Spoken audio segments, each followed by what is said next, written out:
I might actually be replacing all of my camera monitors with this one. This is the Portkeys BM7-2DS, and it's quite possibly my new favorite monitor. Let me explain why. First of all, it's not a brand new monitor. It's been out now for several months. What is new is the operating system. Not to mention, it's got some killer features that I want to show you guys.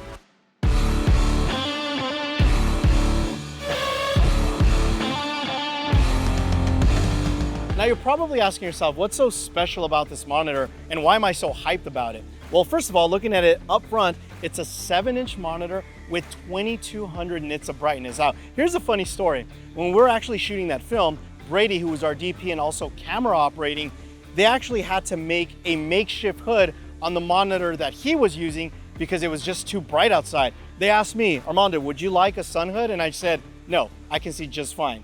The other thing I like about this monitor is the fact that you can actually have camera control on just about every camera. I mean, there are some limitations, but for example, Red, this is actually a Red certified monitor. I have full control. I control my ISO, my white balance. I can change the shutter angle. I can do everything with this monitor wirelessly. I can do the same thing with my FX3 and also the Blackmagic Pixis camera, which is the one we use. We can basically change all of the settings wirelessly.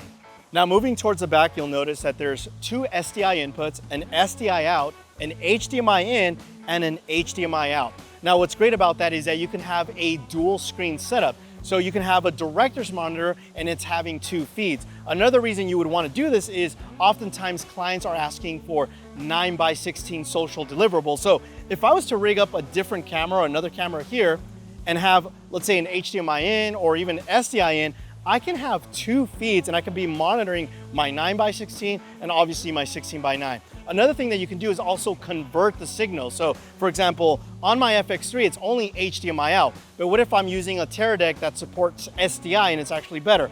If I connect my FX3 to HDMI in, I can actually output an SDI signal, which is really convenient. Now moving over to the other side, and something that's very convenient is the fact that you can power this monitor three different ways. You've got Sony NPF battery slots, so you can actually hot swap, which is really nice. The other way is a DC input with a locking barrel, which is actually included. They include the whole entire cable. And of course, you can see I've got everything rigged up here to my Mondo ties. Definitely pick these up for cable management. And this is towards a D-tap.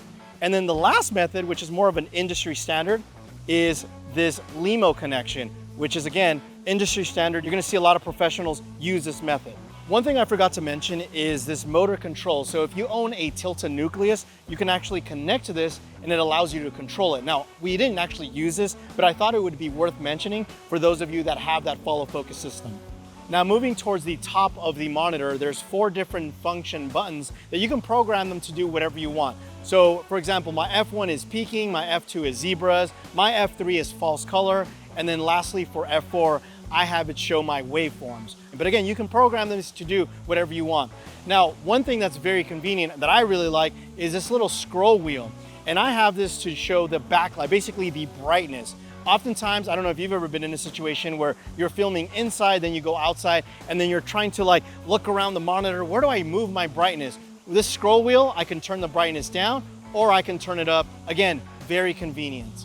Now moving towards the right side of the monitor, you have your power on and off switch, you have your 3.5mm headphone jack, and then you also have a USB port. Now this USB port, if you connect a drive to it, you can download all of your settings and then take that drive and import them to other Portkeys monitors so that if you're doing a multicam setup, everybody has the same settings. Action. So as I mentioned at the very beginning of the video, this is using their new operating system, Cinenorm, which makes their whole UI very intuitive. And I want to give you guys a really quick demo of some of the things that you can do. First of all, camera control I think is very special. I can use this with basically almost every camera that I own, and I can do it wirelessly. So for example, here with my Red Komodo X, normally I would have my small HD monitor that uses a cable. Now that cable, if it breaks, it's a proprietary USB cable. That cable is over $100. Now with this, again, it's all done wirelessly. You can see here, I can change my frame rate with a push of a button. I can change my color temperature very easily. If I want to go cool, I can do that. If I want to go warm, I can easily do that. I can change the resolution. I can also change the shutter angle. I can change the ISO. I can do that very quickly. And again, It's all done wirelessly. Now, here, if you go to their menu system, you can see it's very intuitive. I can lower the display brightness. If I want to check my connected monitors, connected cameras, I can quickly see that. So if I go to Wi-Fi, you can see I'm connected to my Komodo X. I can also use my FX3. Did I say wirelessly? Yes, wirelessly. I can check my Bluetooth connection. So for example, the Pixis uses Bluetooth, and that's my Pixis camera. And when I turn on my Pixis and I turn on my monitor, they communicate automatically. I don't have to do anything. Here's wired camera control because, for example, there's other cameras like RE, Panasonic that are being supported by this monitor, and some cameras you do have to connect them via USB. And with those cameras, this is where you would actually connect them. But again, the fact that you can connect them via USB, wireless via Bluetooth, or wireless via Wi-Fi connection is really freaking awesome. Now you've got the motor control here. This is for the tilt and nucleus. But let's go back in here into different settings. So for example, if I want to these are a bunch of settings. I'm not going to go through everything, but for example, my F key presets, very easy. Again, my function 1 does peaking, my function 2 does zebra. And if I want to change any of these, I just click on that. What do I want? Do I want camera control? Like I can change something for my camera with these F buttons. Again, very, very intuitive. Now let's go back here to system configuration. Again, some of the cool things that you can do with this monitor is, for example, like the fan sync. The fan sync is one of those things that you can do where right now, if we were shooting indoors and it was very hot, remember 2200 nits of brightness, this camera monitor is gonna get pretty warm. So I want my fan to kick on at the highest setting, but I don't want my camera monitor to be at the highest setting when I hit record. This little button, if I turn it on, as soon as I hit record on the camera, it automatically knows that, and it's going to change the fan setting basically to the lowest setting, making it whisper quiet. Now, I'm not gonna talk about every single setting, but I do wanna mention another one that I find very useful. It's the fact that you can have up to 7 different custom pages. Let me show you. If I swipe from right to left, you can see I have 3 different pages. I have my main, my scopes, and my dual. Now, if I swipe from left to right, you can see that it's gonna go to my scope. So if I go this way, it goes to my scopes pages. Now, I'm gonna go to my dual camera page, and this is when I have 2 cameras connected together. Now, in this case, I don't have 2 cameras. So what I've done, and this just shows you how much you can program this, is I've actually have the same feed, but showing me in a 16:9 and 9:16 deliverable. So you can see this is my camera feed where it's showing me my widescreen and my social feed. Now, normally I probably wouldn't do it this way for just one camera setup.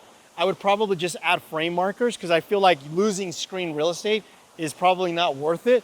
However, this kind of gives you a little demo, if I had another camera set up, how I can have even one going wide and one going the other way, vertical, and it shows you how you can actually do that. So I think that's pretty neat. I gotta say, after using this monitor now for several weeks and also on an actual film set, I've yet to see a monitor that has this type of deep level integration with not only cameras, but also its features and functionality. Like when I use this on my Red, I feel like this is a Red monitor. When I use it on my FX3, I feel like this monitor is part of the ecosystem of Sony. When I use it on the Pixis, when I was filming, it felt like this was an actual Blackmagic monitor. In fact, even looking at it right now, I'm able to see like how much battery life I have left on my camera. Like this type of integration, again, this deep level integration, you don't really see on any other camera monitor. And it's why I really think I'll be switching all of the monitors that I own for this one. I hope you guys enjoyed the video. If you did, give it a thumbs up. My name is Armando. Thanks again for watching, and you will catch me in the next one. Adios.